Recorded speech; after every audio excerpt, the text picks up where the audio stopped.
दोस्तों, एक दुर्बल ब्राह्मण थे। उनकी पत्नी और एक पुत्र था। निर्धनता के कारण उनका परिवार भर पेट भोजन भी नहीं कर पाते थे। मांग जांच कर अपना काम चलाते थे। दिन भर मांगे तो दिया भर पावे, रात भर मांगे तो दिया भर पावे। ब्राह्मणी उपलब्ध आटे से रोटी बनाकर तारे रख दे, खोले तो तीने रह जाए। वह अपने पुत्र और पुरखा को खिला दे, स्वयं संतोष करके रह जाए। किसी तरह पुत्र का विवाह हुआ तो बहू घर आई। उसके आगे भी यही हाल चलता रहा। गरीबी का यह रूप देखकर वह बहुत दुखी हुई। उसने अपनी सास से कहा, का अम्मा, जगन्नाथ धन की पूजा उनकी रोटियां कोचिया घर में नहीं होत, उनके नाम की मटकी नहीं भरी जात। उसकी सास ने कहा, बहुरिया, घर में न जानी कौन शनिचर का बास है। रोटी बनाओ तो तीने रह जाए, बरकत नहीं न, पूजा कौन करी। बहू ने सुझाव दिया, अम्मा जाओ मांग जांच के ही सही, जगन्नाथ स्वामी का नाम लेकर उनकी पूजा घर में करो और पिताजी से कहो जगन्नाथ स्वामी की यात्रा कराओ। सास ने विधि पूछी। बहू ने कहा, एक सोमवार को उनके नाम की रोटियां कोचिया करे और दूसरे सोमवार को यात्रा पर जाए। सास ने ऐसा ही किया।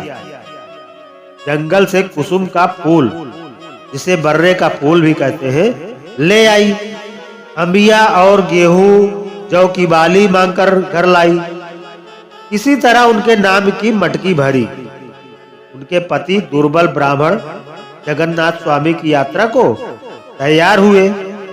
कहने लगे, रास्ते में अपनी लड़कियों से मिलकर कह दे, जगन्नाथ जी जा रहे हैं, जो कुछ संदेश कहना हो कह दो और जगन्नाथ के भोज का निमंत्रण दे दे। पहले वह बड़ी लड़की के यहाँ गए। वह घर पर नहीं थी। गरीबी के कारण मजदूरी करके पेट पालती थी।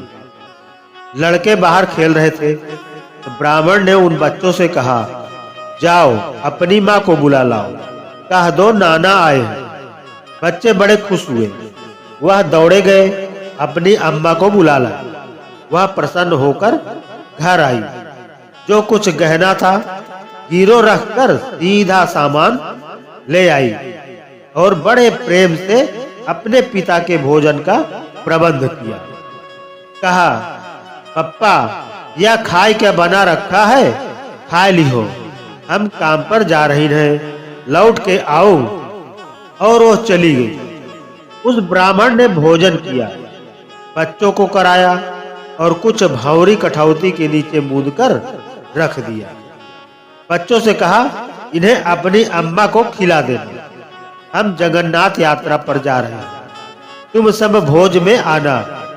वह अपनी यात्रा पर चले गए। इधर वह लड़की आई। लड़कों ने उससे नाना का समाचार कहा, किंतु लड़के फिर भोजन का आग्रह करने लगे। उसने कठौती खोली तो वह सब भौरियां सोने की हो गई थी। वह बहुत खुश हुई। उनके घर लक्ष्मी आई। ब्राह्मण आगे अपनी छोटी लड़की के यहाँ गए। वहां भी उन्होंने वैसा ही कहा, किंतु छोटी लड़की ने उनका सम्मान नहीं किया और कुआच भी कहे। खैर, ब्राह्मण संतोष कर आगे बढ़ गए और जाते समय जगन्नाथ के भोज का न्योता दिया। रास्ते में नदी नाले मिले जो भारी वर्षा में भी मिलते न थे। उन्होंने पूछा, ब्राह्मण देवता कहाँ जा रहे हो? उन्होंने कहा, जगन्नाथ। कहा, अरे हमारो संदेश कह दिया, भारी बरखा में हमार संगम नहीं हो, हम भरित है, उमड़ाइत है, तब वल गए रही थे। ब्राह्मण ने कहा, अच्छा, आगे चले तो बाल का बंधा हाथी मिला। ब्राह्मण ने कहा, अच्छा ठीक है, आगे चले तो बाल का बंधा हाथी मिला। उसने कहा, विप्र, हमारा भी संदेश कह देना, इतना भारी शरीर और बांधा बाल से है। आगे चले तो एक जने थे जिनके पाटा चिपका था, उन्होंने भी अपना संदेश कहा। और आगे चले तो एक आम का पेड़ मिला, वह फलता फूलता पर पकने के समय कीड़े लग जाते। उसने कहा, महाराज कहाँ जा रहे हो? विप्र ने अपना गंतव्य बताया। कहा, हमारा भी संदेश कह देना। विप्र ने कहा, अच्छा। तभी संदेश ले वह जगन्नाथ जी पहुंचे। वहां जगन्नाथ स्वामी की माया से विप्र को उनका द्वार ही नहीं मिल रहा था। आगे भार चल रहा था। वह बहुत दुखी हुए। रास्ते में एक ब्राह्मण मिला। पूछा, बाबा कहाँ जा रहे हो? कहा, हम तो जगन्नाथ स्वामी के दर्शन करने आए हैं, परंतु हमें राह ही नहीं मिल रही है। विप्र रूप में आए देवता ने कहा, यहाँ तो भार जल रहा है, मंदिर कहाँ है? इतने में दुर्बल ब्राह्मण ने कहा, हम तो अब दर्शन करके जाए, और उसी भार में गिर पड़ा। उनको स्वयं जगन्नाथ स्वामी ने आगे बढ़कर उठा लिया। कहने लगे, यही जगन्नाथपुरी है, हम जगन्नाथ स्वामी हैं।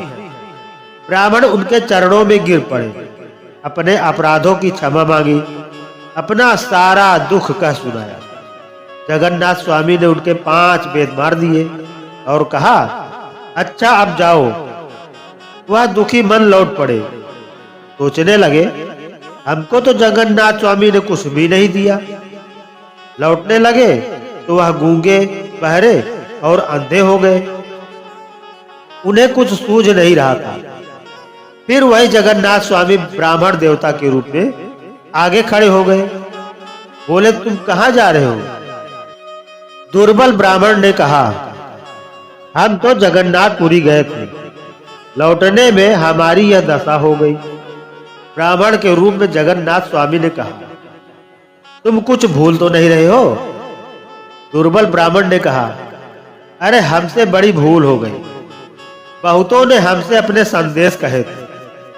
विप्र देवता ने कहा, चलो फिर उनके संदेश कहो। जगन्नाथ स्वामी की कृपा से उन्हें सब कुछ दिखने लगा। वहां पहुंचकर उन्होंने पहले अपना ही हाल कहा, फिर सभी की दशा और संदेश सुनाया। जगन्नाथ स्वामी ने कहा, हमने तुम्हारे 5 बेत मार दिए, उसी से सब अपराध क्षमा हो गए, और जिनके संदेश तुम लाए हो उनके 5-5 बेत मार देना और ये अक्षत छिड़क देना, अपराध क्षमा हो जाएगा। और सबका कारण समझाने लगे। पूर्व जन्म की ये नदी नाले देवरानी जिठानी है। इन्होंने परस्पर प्रेम नहीं किया, एक दूसरे का बायन नहीं लौटाया, इसीलिए इस जन्म में नदी नाले बनकर अलग अलग। बाल का बंधा हाथी, ये पूहड़ स्त्रियां हैं जो बाल झाड़ते समय कंघा साफ करके नहीं रखती, इसलिए इस दशा में है। वो जिसे लदा आदमी, पूर्व जन्म का अभिमानी, इसने अपने अहंकार में दूसरों को कुछ नहीं समझा।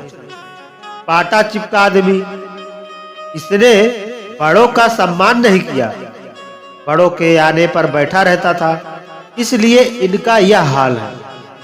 आम का पेड़, पूर्व जन्म के संपन्न लोग कभी दूसरों को छाया नहीं दिया, अपनी संपत्ति का दान नहीं किया।